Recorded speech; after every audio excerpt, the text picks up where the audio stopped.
Bonjour à tous.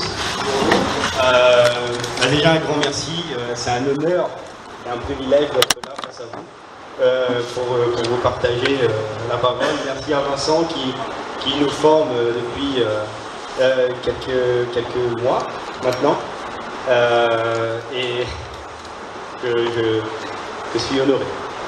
Voilà. Merci à Eric parce que tu as apporté de l'eau à mon moulin.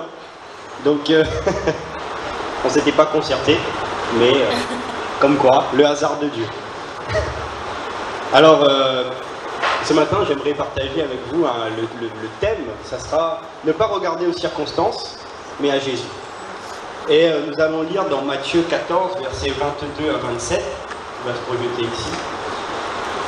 Aussitôt après, Jésus obligea les disciples à monter dans la barque et à le précéder sur l'autre rive pendant qu'il renverrait la foule.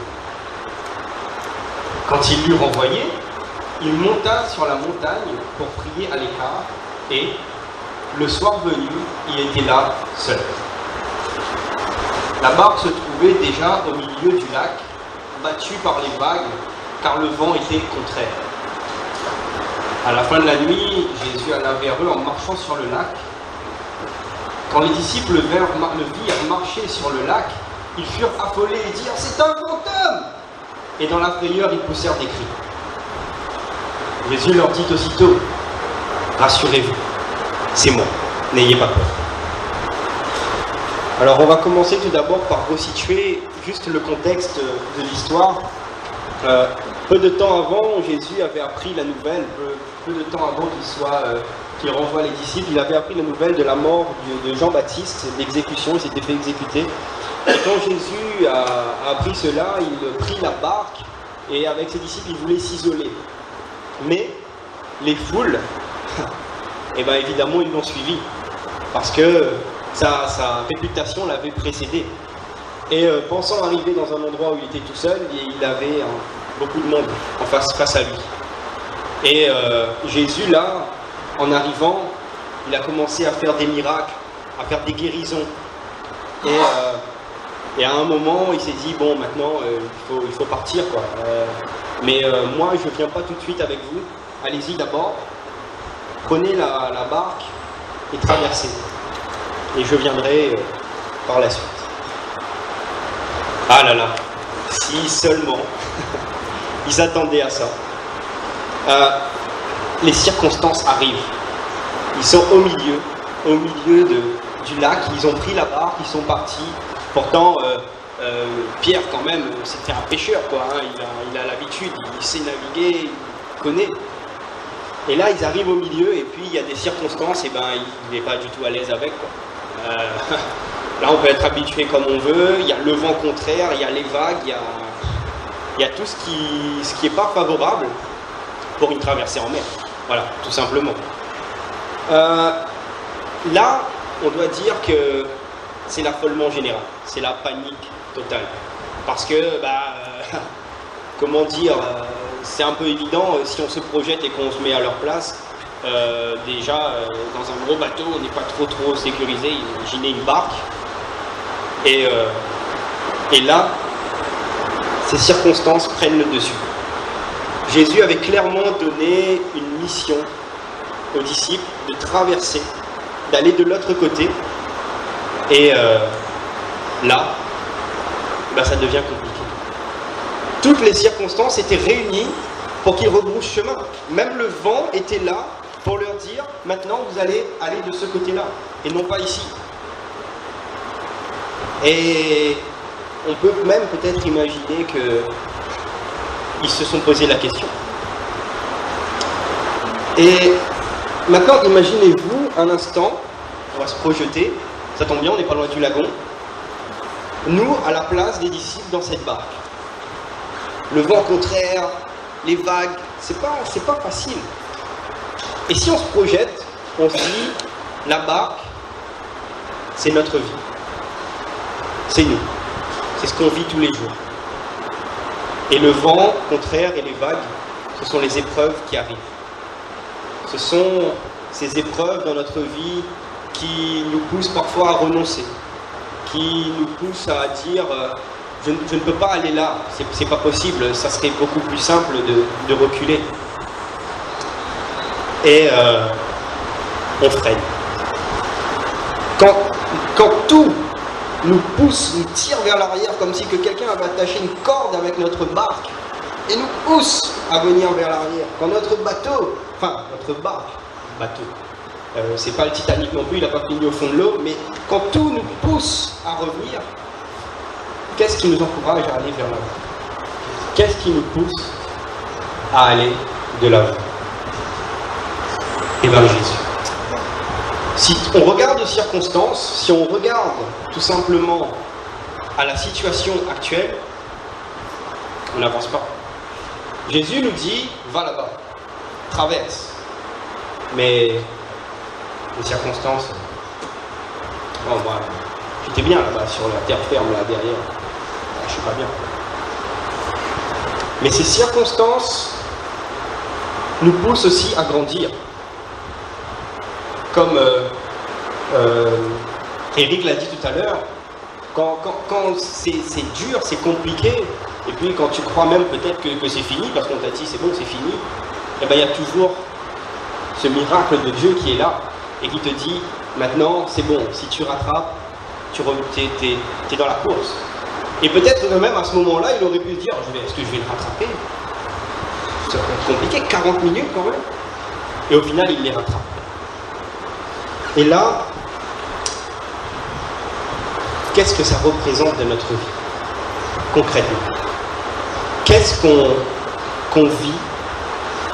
Et là, on se dit, il faut faire stop. Mais Jésus, lui, n'a pas dit son dernier mot. Quand nous, on a lâché prise, on a cru que nos forces nous quittaient, que l'épreuve était plus forte que nous, Jésus il n'a pas dit son dernier mot. Et j'aimerais partager avec vous une anecdote bien belle qui m'est arrivée récemment. J'étais dans la recherche d'un appartement avant le mariage pour justement avoir un endroit où habiter, quoi, sortir de chez papa-maman. C'est un petit peu l'idéal quand même. Et là, je me suis pris peut-être un peu trop tard, je ne sais pas, mais en tout cas 6 mois avant, j'ai commencé à rechercher. Alors j'ai déposé des dossiers partout. Voilà. Et puis on m'a dit, oui, vous inquiétez pas, en plus votre entreprise, voilà, ils ont des facilités, donc vous allez avoir une maison rapidement. 3 mois, c'est bon. 3 mois, c'est bon. Moi j'étais, c'est cool, Seigneur, gloire à Dieu. 3 mois, 6 mois, c'est bon, c'est dans mes délais.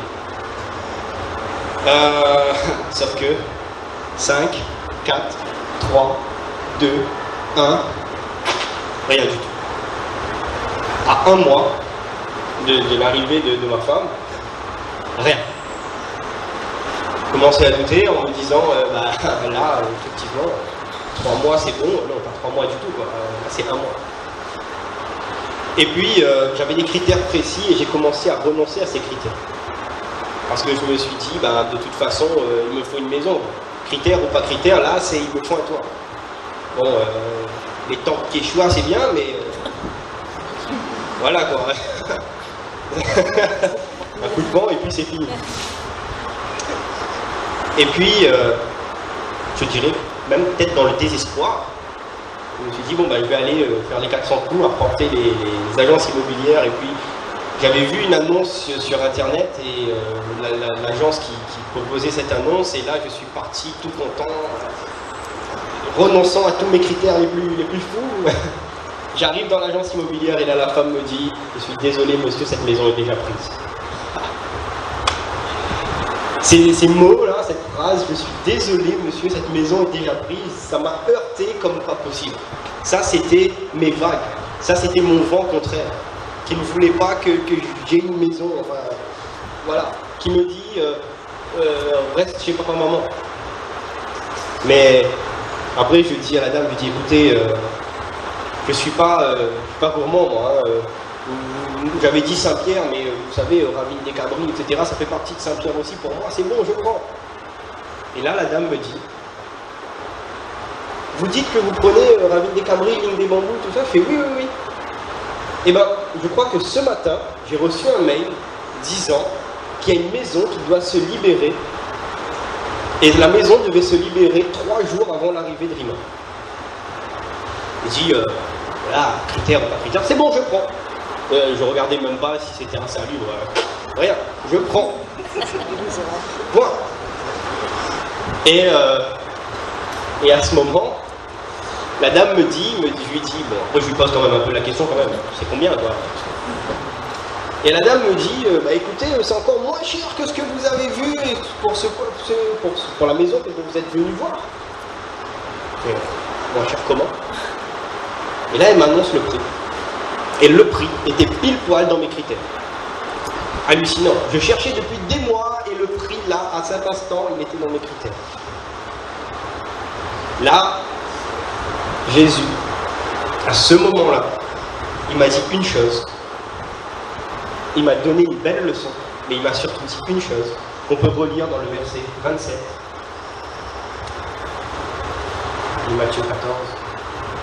Rassurez-vous, c'est moi, n'ayez pas peur.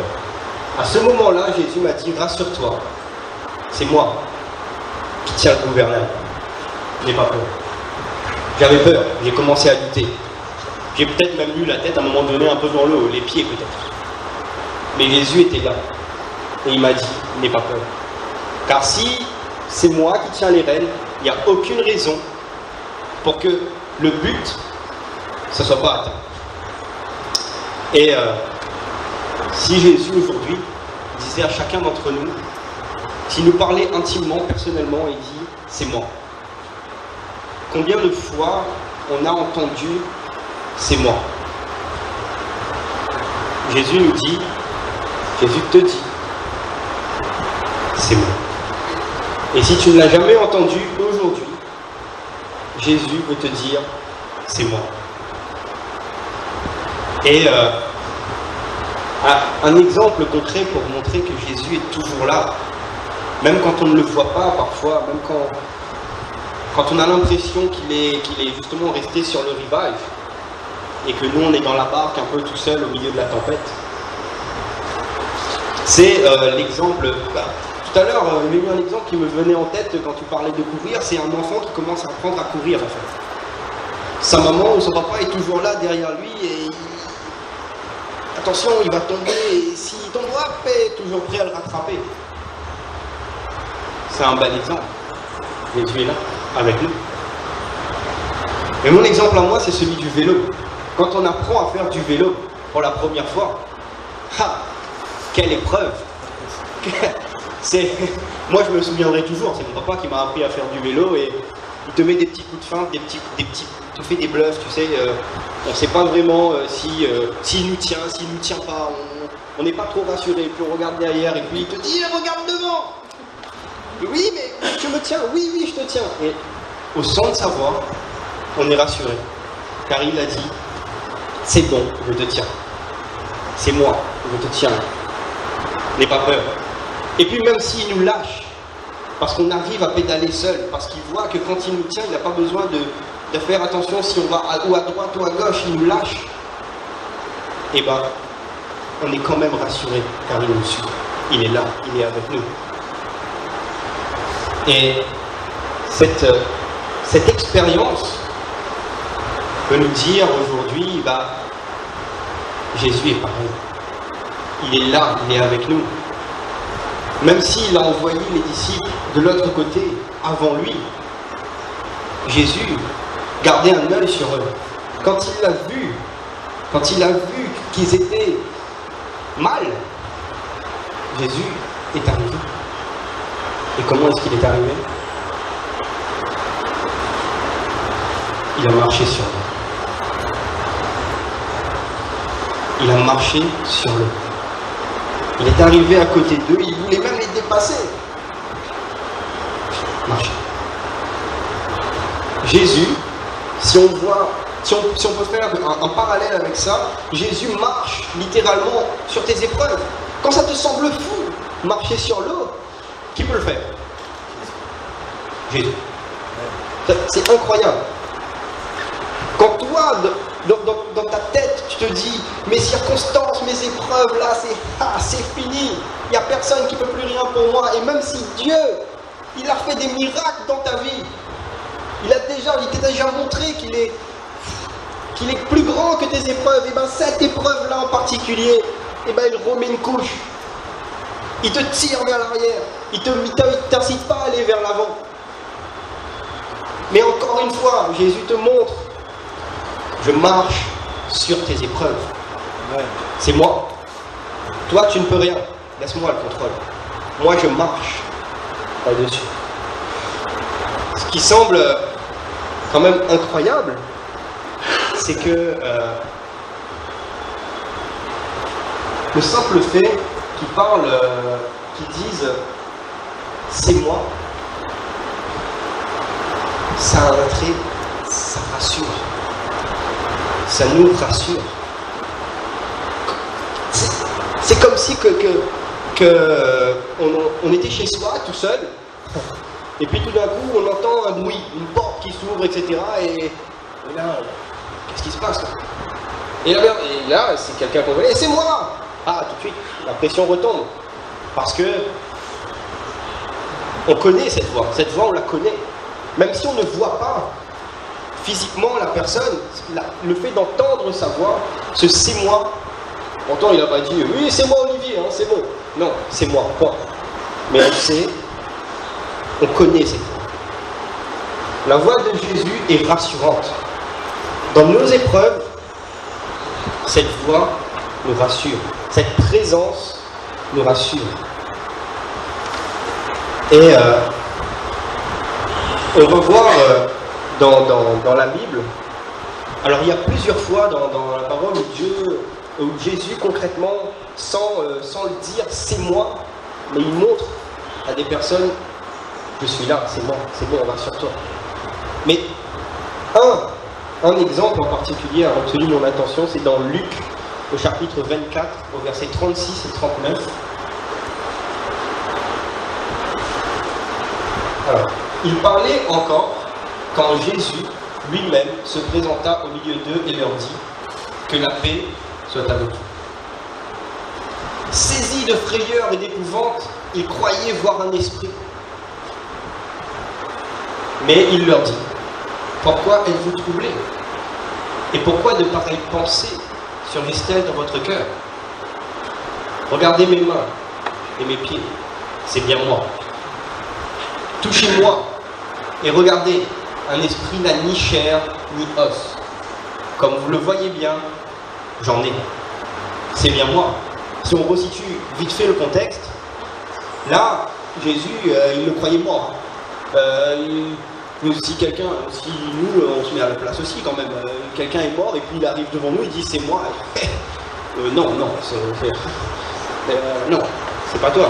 Mais là, encore une fois, Jésus nous montre que lui, rien ne lui est impossible. Regardez, c'est bien moi. Regarde, c'est moi. Il commence avec une phrase intéressante, il dit que la paix soit avec vous. Mais juste après, on voit un contraste, ils ne sont pas en paix du tout. Lui, il donne la paix, il envoie que la paix soit avec vous, et eux, du tout. Mais Jésus les rassure, c'est moi, c'est bien moi. Ils ont vécu de longs moments avec Jésus, mais ils ne l'ont pas tout de suite reconnu. Pourquoi? Parce que la circonstance présente n'était pas du tout favorable à ce qu'ils le reconnaissent. Il était mort. Et même s'il leur avait annoncé maintes une fois que 3 jours après je serai là, humainement c'est impensable. Jésus fait des choses dans notre vie qui sont totalement illogiques pour un homme. Il peut ouvrir des portes fermées, mais il peut aller au-delà de nos circonstances, de nos épreuves. Mais si on regarde à lui, si on a les regards fixés sur Jésus, et si tu crois que tes problèmes sont trop grands pour Jésus, remets-toi en tête toutes ces promesses qu'il a pour toi. Et là, il nous dit, je suis avec vous jusqu'à la fin, je suis avec vous, jusqu'à la fin du monde. Chaque instant, je suis là pour vous. Mais si tu es attentif, malgré l'épreuve, quand vient l'épreuve, tu restes attentif, tu te dis, bon bah, c'est pour un peu de temps, et je sais que le goût est là. C'est pas, ça paraît moins compliqué. Pourquoi? Parce que aujourd'hui, moi, quand j'étais dans cette recherche d'appartement, j'ai douté. J'ai vu le vent, j'ai vu les vagues. Et je ne regardais plus à Jésus à ce moment-là. Jésus m'a dit, va dans cette direction, mais moi, j'étais prêt à retourner là. Combien aujourd'hui, on veut rebrousser chemin, revenir en arrière, alors que aller vers l'avant, même si ça n'est pas toujours facile, c'est encore plus grand, c'est encore meilleur. Notre relation avec Jésus est là, devant, traversée. Tu ne le vois pas, mais moi je suis là avec toi. Il y a des épreuves où tu n'as pas de conscience, mais je suis là avec toi. Et ça me rappelle une histoire de quand j'étais petit, c'est mon papa qui me le racontait. Et il me disait, tu sais Olivier, Dieu, je vais te raconter une histoire. C'est deux hommes qui marchent sur le sable. Il y a Jésus et il y a toi. Et puis à un moment donné, tu marches, il y a deux pas, et bon, ça fait 4, hein, une paire de pieds. Et arrivé à un moment donné, il regarde derrière, et il n'y a qu'une seule trace. Il n'en voit plus 4, il n'en voit que 2. Et là il se dit, Jésus m'a abandonné. Où tu es? Là, j'avais besoin de toi, c'était dur, j'avais besoin de ta présence, j'avais besoin de ressentir ta présence, j'avais besoin que tu sois à côté de moi pour m'aider dans ces moments. Et tu n'étais pas là. Où tu étais? On commence même à accuser Jésus. Et là, simplement, Jésus lui répond, mais j'étais en train de te porter. Voilà pourquoi tu vois que 2 traces par terre. C'est parce que ce n'était plus toi qui étais en train de marcher, mais c'était moi qui étais en train de te porter. Et les traces que tu vois, ce sont les miennes. Oh, parfois la présence de Jésus, on ne la voit pas. Ô combien on aimerait la voir, on ne la voit pas. Mais ô combien il est là, il est présent, il nous porte. Et moi, quand on me racontait cette histoire quand j'étais petit, ça me rassurait. Parce que je me dis, c'est bon quoi, non, il me porte. Mais quand viennent les épreuves, on n'y pense pas toujours. Ah. Quand cette difficulté arrive, la montagne est bien plus haute. La montagne, Eric, elle est haute. On gravit petit à petit, un pas après l'autre. Et on sait qu'au bout, eh ben, il y a la ligne d'arrivée. Au bout, il y a ce fameux t-shirt, j'ai survécu. Mais il y a aussi ce sentiment au fond de nous. J'y ai survécu. Et quelle présence tellement rassurante que de savoir que peu importe qu'on pédale, il y a Jésus qui est là, toujours prêt à nous rattraper. On a maintes et une fois chuté, tombé. Mais Jésus, lui seul, il peut nous relever. Au fond, gardez vraiment cette pensée. Et on va finir avec le dernier verset Matthieu 28. Et enseignez-leur à mettre en pratique tout ce que je vous ai prescrit. Et moi, je suis avec vous tous les jours, jusqu'à la fin du monde. Jésus, il est avec nous tous les jours, jusqu'à la fin du monde. Amen. Alors on va prendre un moment, on va prier. Alors, si on pouvait fermer tous les yeux.